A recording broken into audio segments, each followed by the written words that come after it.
இன்றைய காலகட்டத்தில் மிக முக்கியமான பேசுபொருளாக இருப்பது கடந்த முறை QR முறைமையை பயன்படுத்தி எரிபொருள் நிரப்பு நிலையங்களில் எரிபொருட்களை கொள்வனவு செய்தவர்களுக்கு இம்முறை அது அனுமதியை வழங்கவில்லை என்ற குற்றச்சாட்டு பலரால் எழுப்பப்பட்டிருக்கிறது. அதேபோன்று வரிசையில் நின்று கூட நிறைய பேர் முயற்சி பண்ணியிருக்கிறீர்கள். அந்த QR முறைமை சரியாக ஒத்துழைப்பு வழங்கவில்லை என்பதனால் அந்த வரிசையில் நின்ற நேரத்தையும் வீணடித்திருக்கிறீர்கள். இவற்றுக்கெல்லாம் அரசு தரப்பில் இருந்து ஒரு முக்கியமான செய்தி இப்போது வந்திருக்கிறது.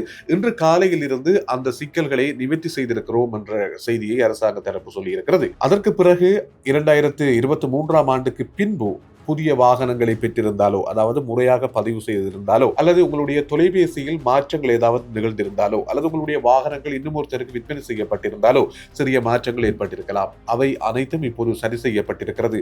இன்றிலிருந்து அந்த முறைமை இலகுவாக்கப்பட்டிருக்கிறது. அந்த QR முறைமையின் புதுப்பிப்பு மேம்படுத்தப்பட்டிருக்கிறது. அதற்கான நடவடிக்கைகளை இப்போது அரசு மிக வேகமாக மேற்கொள்கிறது என்ற செய்தியையும் இன்று காலையில் இருந்து அந்த நடைமுறை இலகுவாக்கப்பட்டிருக்கிறது. நீங்கள் மீண்டும் ஒரு முறை முயற்சித்தால் இன்றைய நாள் உங்களுக்கு அந்த QR முறைமையின் ஊடாக எரிபொருட்களை பெற்றுக்கொள்வதற்கான வாய்ப்பு இலகுவாக கிட்டலாம்.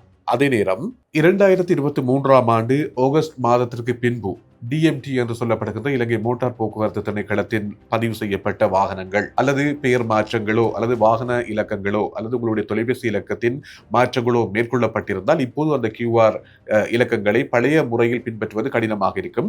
எனவே இன்றிலிருந்து மீண்டும் முயற்சித்து பாருங்கள். சரியான தகவல்களை நீங்கள் உள்ளிட்டீர்களாக இருந்தால் நிச்சயமாக அந்த QR முறையில் எரிபொருட்களை பெற்றுக் கொள்வதற்கான வாய்ப்பு இலகுவாக கிட்டும். அதே நேரம் இப்போது அந்த QR முறைமையில் எரிபொருட்களை வழங்குவதாக கூறிக்கொண்டு பல போலியான இணையதளங்கள் உங்களுடைய சுய விவரங்களை தேடி பெற்றுக் கொள்கின்றன.